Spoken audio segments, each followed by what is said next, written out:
So let's see arbitrator आणि tribunal of appeal आपण section number 72 onwards study करतोय. Clear. आता आर्बिट्रेटर किंवा ट्रिब्युनल ऑफ अपील नेमकं काय करतं किंवा कोणत्या पद्धतीचे डिसिजन घेतं आणि खरं तर आर्बिट्रेटर आणि ट्रिब्युनल ऑफ अपीलचा रोल काय आहे किंवा कोणत्या केसमध्ये ट्रिब्युनल ऑफ अपील असायला पाहिजे किंवा नसायला पाहिजे किंवा प्रत्येकच TPS मध्ये ट्रिब्युनल ऑफ अपील असतोच का. आर्बिट्रेटर असणार आहे 100%. No issue at all regarding the presence of arbitrator in a town planning scheme. पण ट्रिब्युनल ऑफ अपील असेल किंवा नसेल, it is depend upon the decision made by arbitrator. कारण आर्बिट्रेटरने घेतलेले डिसिजन जर का दोन्ही पार्टी म्हणजे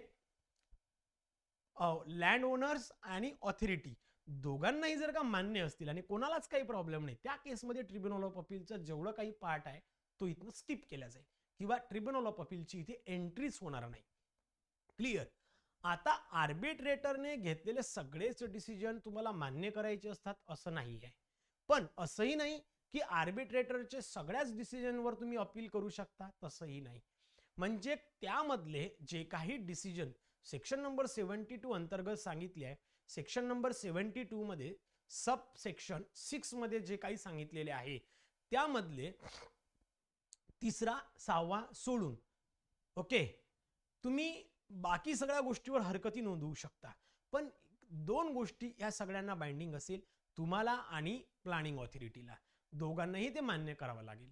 आणि या संदर्भात जर का मला नाही पटत आहे किंवा मला त्यांचे काही डिसिजन नाही मान्य आहे, जे फायनल आहे किंवा जे तुम्हाला मान्य करावेच लागतील त्याच्याबद्दल तुम्ही इश्यू करू शकत नाही. पण ज्याबद्दल मी अपील करू शकतो ते जर का करायचं असेल तर तुम्हाला ट्रिब्युनल ऑफ अपील एक चॉईस असते ज्याकडे तुम्ही जाऊ शकता. ट्रिब्युनल ऑफ अपील हे एक कोर्ट नाही आहे. जरी तिथे कोर्टमधले लोक तुम्हाला बघायला मिळेल, पण it is not the court. कारण की हा town planning scheme it is not the judiciary format. हे काय तुम्हाला कोर्ट कचेरी सारखा फॉर्मॅट नाही आहे. ओके. तर लक्षात ठेवायचं की ट्रिब्युनल ऑफ अपील प्रत्येक स्कीम मध्ये असेलच. It's not the compulsory. It is depend upon the decision made by arbitrator in that scheme. आणि ते दोन्ही पार्टीज म्हणजेच प्लॅनिंग ऑथॉरिटी म्हणा किंवा मग ते लँड ओनर्स म्हणा, यांना जर का ते मान्य असेल तर ट्रिब्युनल ऑफ अपीलचा कुठेही टाउन प्लॅनिंग स्कीम मध्ये रोल नसणार आहे. क्लिअर. बघा, ट्रिब्युनल ऑफ अपीलला अपॉइंट कधी केलं जात असतं तर सगळ्यात महत्वाचं काय की जर का स्टेट गव्हर्नमेंटने एखादी स्कीम म्हणजे ज्यासाठी तुम्ही अप्लाय केलं होतं त्यामध्ये जर का स्टेट गव्हर्नमेंटने त्या स्कीमला सँक्शनिंग दिलं असेल, ड्राफ्ट स्कीमला, त्या तिथून 1 महिन्याच्या आत आर्बिट्रेटरला अपॉइंट केलं जात असतं. बघा, within a 1 month of a gazette notification, the state government must appoint an arbitrator, a person possessing prescribed qualifications. ज्याला प्रॉपर क्वालिफिकेशन्स आहे as per the norms rules जे काही गव्हर्नमेंटने प्रिस्क्राईब केले असेल अशा व्यक्तीला आर्बिट्रेटर म्हणून अपॉइंट केलं जातं. ऑब्व्हियसली हा व्यक्ती स्कीमला प्रिलिमिनरी आणि फायनल 2 पार्टमध्ये डिवाइड करतो. तो स्वतः तशा पद्धतीने डिसिजन घेतो. म्हणजे ऑब्व्हियसली याला टाउन प्लॅनिंगच्या संदर्भातला नॉलेज असणं गरजेचं आहे. जरी MRTP ॲक्टमध्ये अशा पद्धतीच्या त्याच्या शिक्षणाबद्दल किंवा क्वालिफिकेशनबद्दल दाखवलं नाही, पण obviously he should have a proper knowledge about the town planning, civil engineering and other subjects too. Okay. Next, the arbitrator shall be supported by sufficient administrative staff to carry out duties effectively. Okay. यासोबतच काही staff पण appoint केला जातो जेणेकरून तो proper work करू शकेल. आता आर्बिट्रेटर जो अपॉइंट केलेला आहे स्टेट गव्हर्नमेंटने, असं नाही की हाच फायनल आहे, यालाच ठेवावं लागेल, यालाच कंपल्सरी करावं लागेल, असं पण नाही. इन केस ऑफ असं जर का लक्षात येत असेल की एखादा आर्बिट्रेटर इनकॉम्पिटंट आहे, तो प्रॉपर वर्क करत नाही, मिसकंडक्ट करतोय ड्युटी किंवा अजून काहीतरी एखादं प्रॉपर एक रिझन असेल, तर या केसमध्ये त्या आर्बिट्रेटरला त्याच्या पोझिशनवरनं काढल्या सुद्धा जाऊ शकतं. ते सुद्धा अधिकार स्टेट गव्हर्नमेंटकडे आहेत. आणि जे काही त्याला काढल्यानंतर जे काही काम राहत असेल तर न्यूली अपॉइंटेड जो कोणी आर्बिट्रेटर आहे तो ते काम पूर्ण करेल. बघा पॉईंट 1.2 मध्ये काय सांगितलंय, within a month from official notification gazette notification the state government must appoint an arbitrator, the person possessing a prescribed qualification. The arbitrator shall be supported by sufficient administrative staff to carry out the duties effectively. Removal or replacement, the state government retains the power to remove the arbitrator for a reason including incompetence, misconduct or any valid cause, and may appoint a substitute. All pending proceedings continue seamlessly before a newly appointed arbitrator. Clear?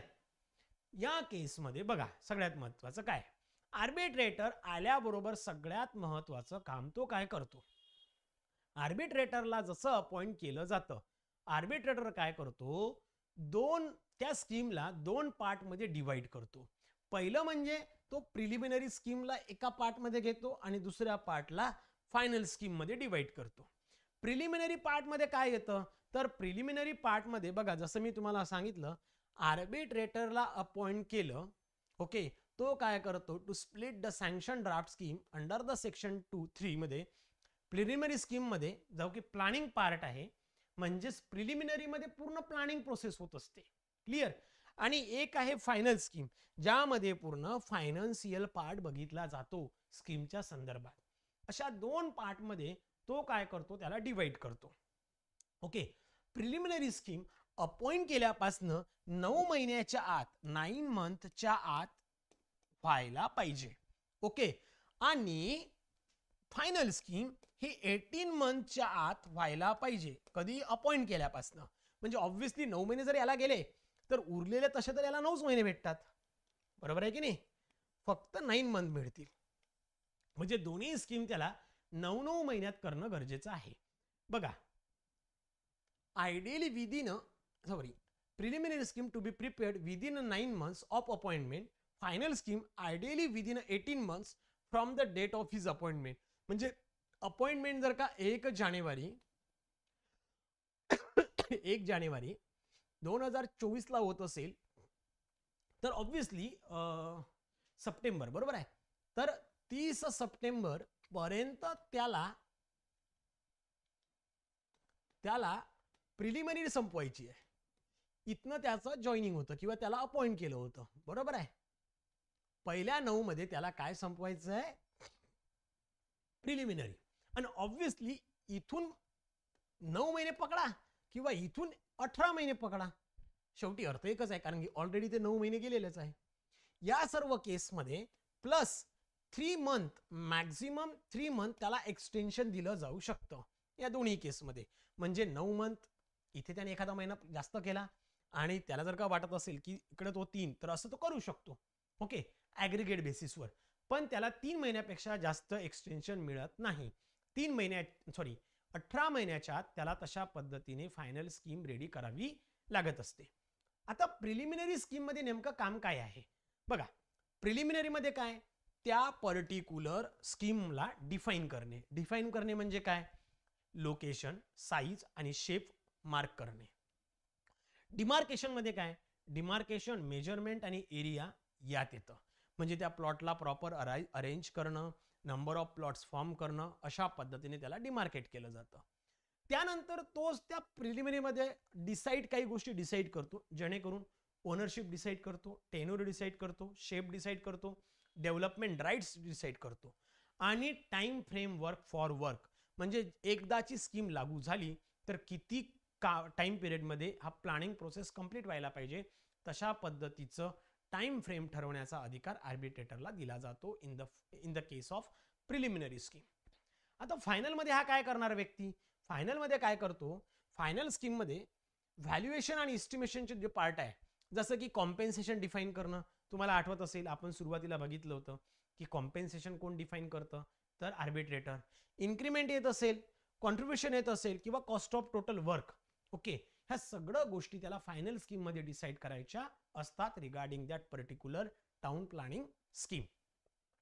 यामध्ये मित्रांनो duties of preliminary काय आहे, जसं मी तुम्हाला सांगितलं, define, demarcate public services, determine plot allotment and share the joints owner, arrange of transfer rights from the original final plots, specified time frame for execution. म्हणजे मी जे तुम्हाला इथे रेडी करून दिलं, तेच इथे त्यांनी त्यांच्या फॉर्मॅटमध्ये सांगितलं. फायनल स्कीममध्ये काय आहे? फायनल स्कीममध्ये काही इम्पॉर्टंट गोष्टी आहे ज्या आपल्याला प्रॉपर स्टडी करायच्या आहे. बघा, ज्यामध्ये 6 मध्ये काय सांगितलं आहे?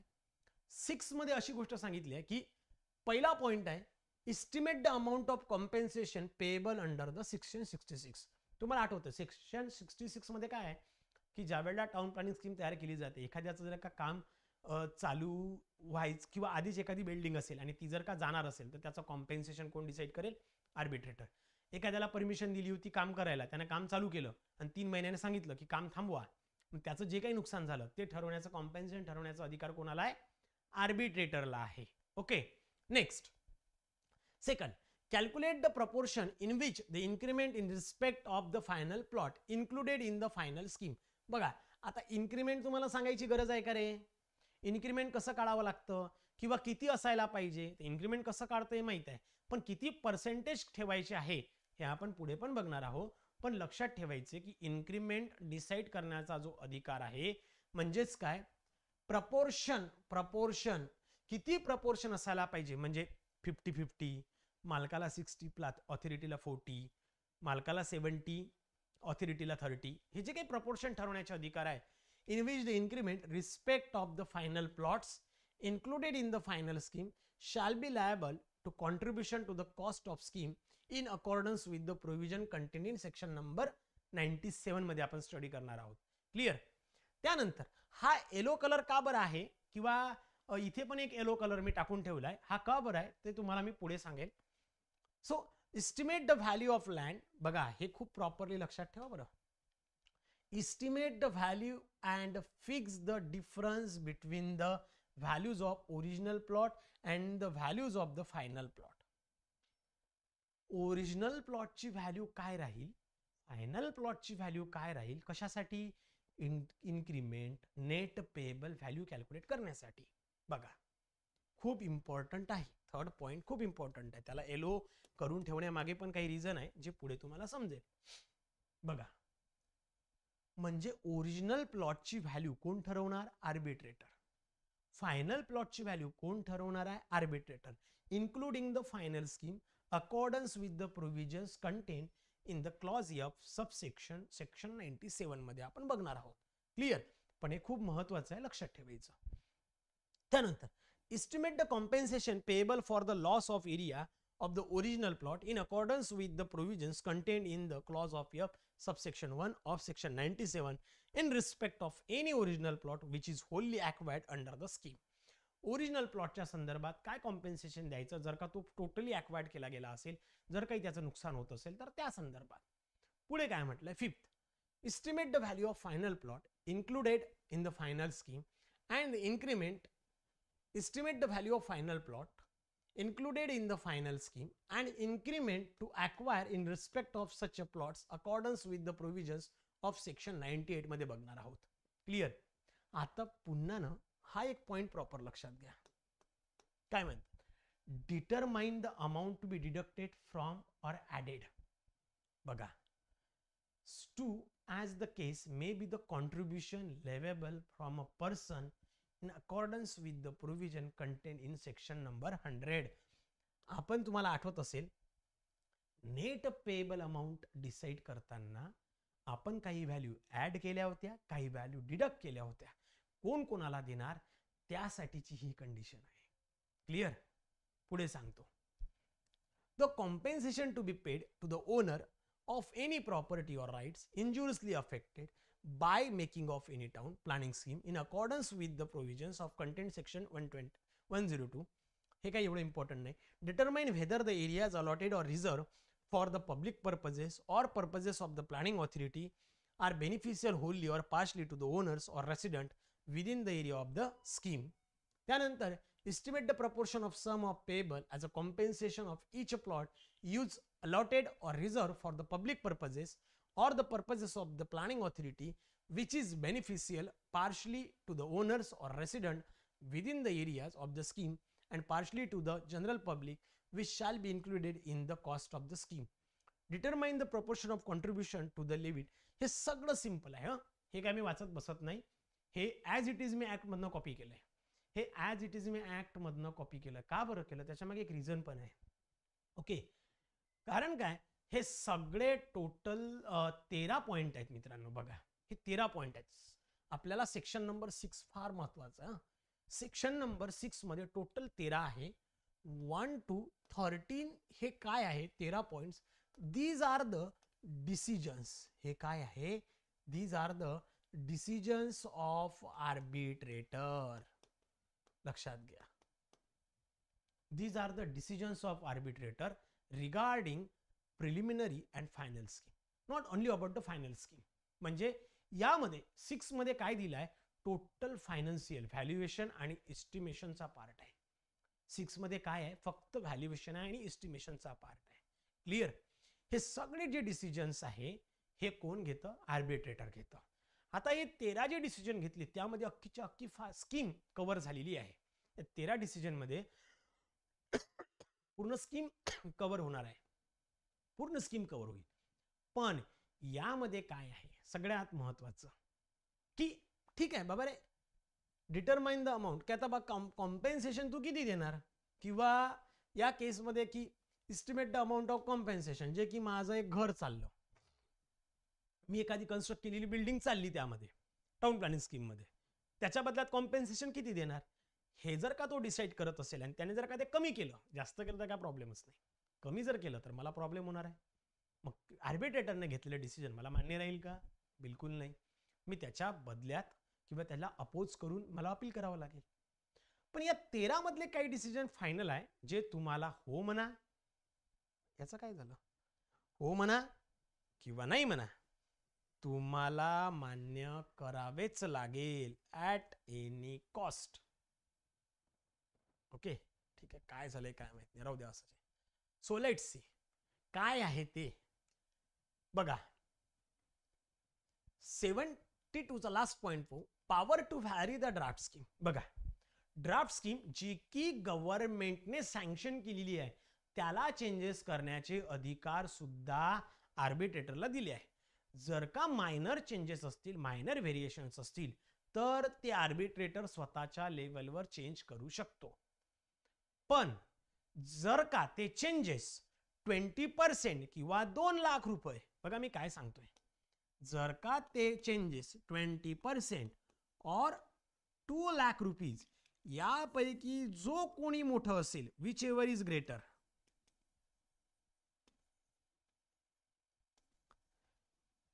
विचेवर इज ग्रेटर, या दोनपैकी जी कोणती मोठी असेल, म्हणजे 20% एरिया अदरवाइज 2 लाख रुपीज, म्हणजे सॉरी एरिया नाही, 20% टोटल कॉस्ट किंवा 2 लाख रुपये, यापैकी जी काही मोठी रक्कम असेल त्या केसमध्ये त्याला सबस्टेन्शियल व्हेरिएशन म्हणून डिफाईन केलं जातं. बघा, एक बघितलं होतं आपण substantial modification, nature of substantial modification in the form of area, ज्यामध्ये अम्युनिटीज किंवा एरिया कमी जास्त केला जात होता, बरोबर आहे. पण जर का कॉस्ट मध्ये कमी जास्त होत असेल, टोटल कॉस्ट ऑफ स्कीम 20% किंवा 2 लाख रुपये, यामधली जी कोणती मोठी अमाऊंट असेल त्या पर्टिक्युलर अमाऊंटला सबस्टेन्शियल व्हेरिएशन्स म्हणतात. आणि या सबस्टेन्शियल व्हेरिएशनसाठी स्टेट गव्हर्नमेंटकडनं सँक्शनिंग किंवा अप्रुव्हल घेणं गरजेचं असते. This is not the minor variation under the town planning scheme. याला काय मायनर व्हेरिएशन म्हणत नाही.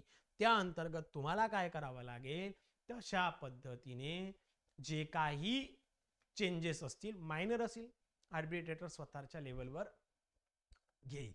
पण जर का सबस्टेन्शियल व्हेरिएशन असेल, म्हणजेच काय, 20% कॉस्ट और द 2 लाख रुपीज यामधली जी काही मोठी व्हॅल्यू असेल, तर त्या केसमध्ये त्याला सबस्टेन्शियल व्हेरिएशन म्हटल्या जाईल आणि त्या अंतर्गत स्टेट गव्हर्नमेंटकडनं तशा पद्धतीने अप्रुव्हल घ्यावं लागेल. क्लिअर? चला, 72 क्लिअर आहे का सांगा, यस और नो.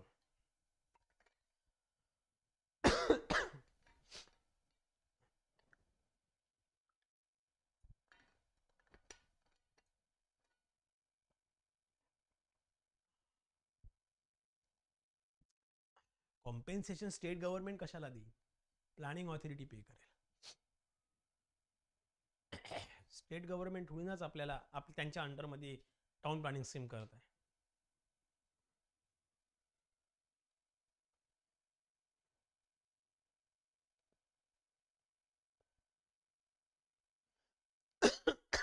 चलो आगे बढ़ते हैं.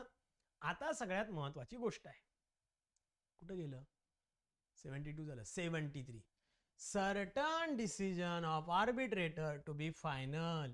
काही डिसिजन जे आहे हे आर्बिट्रेटरचे फायनल असतात. त्याला तुम्ही सर 20% अँड 2 लाख यापैकी जी मोठी असते ती कळालं नाही. बघा, टोटल कॉस्ट ऑफ एस्टिमेशन जे काही टोटल कॉस्ट ऑफ स्कीम असेल त्याच्या 20% किंवा 2 लाख रुपये यापैकी जी कोणती व्हॅल्यू जाईल, जी कोणती व्हॅल्यू असेल, समजा म्हणून चला की मी काय म्हणतोय की 10 लाख रुपयाची स्कीम आहे. 10 लाखाचे दोनच होईल. 20 लाख रुपयाची स्कीम आहे. 20 लाख रुपयाची स्कीम आहे. 20 लाख रुपयाच्या 20%, 20 लाखाच्या 20% जी अमाऊंट होत असेल ती, किंवा 2 लाख रुपये यामधली जी अमाऊंट असेल त्या अमाऊंटसाठी, जी कोणती मोठी असेल त्या अमाऊंटसाठी, त्या अमाऊंट एवढी जर का चेंजेस होत असतील तर त्यासाठी तुम्हाला स्टेट गव्हर्नमेंटकडनं अप्रुव्हल घ्यावं लागेल. मायनर असेल तर काही प्रॉब्लेम नाही, छोटे छोटे तो आर्बिट्रेटर त्याच्या लेवलवर करू शकतो. पण जर का 20% और 2 लाख रुपीजच्या वर जात असेल त्यासाठी स्टेट गव्हर्नमेंटकडनं तशा पद्धतीचं अप्रुव्हल घ्यावं लागेल. ओके, आता बघा सर्टन डिसिजन, काही जे डिसिजन आहे, किती डिसिजन होते? टोटल 13 डिसिजन आहे. फायनान्शियलच्या संदर्भात 13 डिसिजन आहे. या 13 डिसिजन जे त्याने घेतलं त्यातलं जर का मला काही मान्य नसेल तर मला अपील करता येईल. पण त्या केसमध्ये काही डिसिजन जे आहे तुम्हाला काहीही करा मान्य करावेच लागतील. बघा, except in matter arises from clause. Except म्हटलंय, काय म्हटलंय? 1 2 3 नाही आहे. 3 इकडे लिहितो मी ब्ल्यू पेनने. 3 4 5 6 नाही आहे. 6 7 आहे, 8 आहे, 9 आहे, 10 आहे, 11 आहे, 12 आहे आणि 13 आहे. बरोबर आहे. 7 to 13 both inclusive of subsection 672. Every decision made by the arbitrator shall be deemed final, conclusive and binding upon all concerned parties. सुरुवातीला सांगितलं होतं आर्बिट्रेटरच्या एंट्रीच्या आधी काही डिसिजन जे आहे हे आर्बिट्रेटरचे फायनल आहे. कोणते कोणते? एक्सेप्ट, हे जे सोडले, हे जे डिसिजन सोडले तर बाकीचे सगळे फायनल आहे. म्हणजे कोणते? हे फायनल आहे तुम्हाला. Yes or no? Except the matter arises, यामध्ये जे मॅटर येत असेल हे जर सोडलं तर बाकी सगळे डिसिजन, म्हणजे प्लॅनिंग मध्ये सगळंच तुम्हाला त्याच्या मताने घ्यावं लागेल. प्लॅनिंग पूर्ण त्याच्याच मताने घ्यावं लागेल तुम्हाला. इवन दो फायनान्सच्या केसमध्ये जे हे 3 पॉइंट होते, थर्ड आणि हा 6th आहे. इथे काहीतरी झालं आहे तर राहू द्या. ते काय झालं मला आलाय, ठीक आहे. हा जो एक 6th पॉइंट आहे, हा एक पॉइंट आणि हा थर्ड वाला पॉइंट, हा तुम्हाला मान्य करावा लागेल. याच्यात काय आहे? Estimate the value and fix the difference between the value of original plot आणि फायनल प्लॉट. त्याच्या व्हॅल्यू कोण डिसाईड करेल? आर्बिट्रेटर डिसाईड करेल. आणि 6व्यामध्ये काय म्हटलं? Determine amount to be deducted or added net payable सारखी कंडिशन. हे सगळं डिसाईड करण्याचा तुम्हाला हे बाइंडिंग आहे. तुम्हाला याच्या अपोजिटमध्ये जाता येणार नाही, तुम्हाला याच्या अपोजिटमध्ये अपील करता येणार नाही. ओके, चलो ॲग्री आहे का रे बाबांनो? सांगा पटकन. क्लिअर आहे का? चला 73 क्लिअर आहे का? पक्का?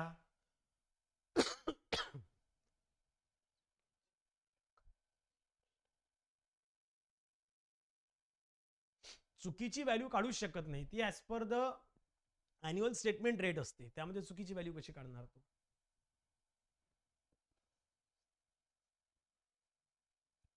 ओके, चलो आगे बढ़ते हैं.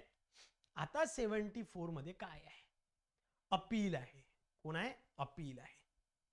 मला जर का काही डिसिजन योग्य वाटत नाही तर मी अपील अगेन्स्ट आर्बिट्रेटर डिसिजन, मी किंवा म्हणजे मी लँड ओनर आहे किंवा प्लॅनिंग ऑथॉरिटी दोनपैकी कोणीही, त्या केसमध्ये आर्बिट्रेटरने घेतलेल्या डिसिजनच्या संदर्भात any decision arbitrator under the clause हे सगळे आणि 7 to 13 हे सगळे जे काही आहे हे मी काय करेल, त्या केसमध्ये आर्बिट्रेटरच्या डिसिजनच्या अपोजमध्ये त्याला चॅलेंज करेल, मी अपील करेल. इमिडिएटली जे काही डिसिजन्स आहे त्या केसमध्ये जे काही डिसिजन आर्बिट्रेटरने घेतलेले आहे ते कन्सर्न लँड ओनरला प्लॅनिंग ऑथॉरिटीला पाठवले जातात. त्या संदर्भात जर का कोणी नाराज होत असेल, ज्याला कोणी ते पटत नसेल, तर तो 2 महिन्याच्या आत म्हणजे त्यांना मिळालेल्या नोटीसच्या 2 महिन्याच्या आत आर्बिट्रेटरकडे ट्रिब्युनल ऑफ अपीलला रेफर करण्यासाठी, ते मॅटर त्यांच्याकडे रेफर करण्यासाठी अपील करू शकतो किंवा अप्लाय करू शकतो. आता कोण आलं इथं, ट्रिब्युनल ऑफ अपील आला. क्लिअर. ट्रिब्युनल ऑफ अपील प्रत्येक वेळेला येईलच का, समजा 1 to 13 मला सगळंच मान्य आहे, आर्बिट्रेटरने एकदम परफेक्ट डिसिजन घेतलं and I am very much agree with his decision. या केसमध्ये ट्रिब्युनल ऑफ अपील येणार का, नाही, बिलकुल नाही. म्हणजे ट्रिब्युनल ऑफ अपील प्रत्येकच टाउन प्लॅनिंग स्कीम मध्ये असायलाच पाहिजे, कंपल्शन नाही. Tribunal of appeal will arises when and त्याच केसमध्ये when any decision of arbitrator taken and it is not with this decision anyone is not agree with him, then and then only that tribunal of appeal will enters in the scheme. Clear? चला, clear आहे का? yes or no? yes or no please.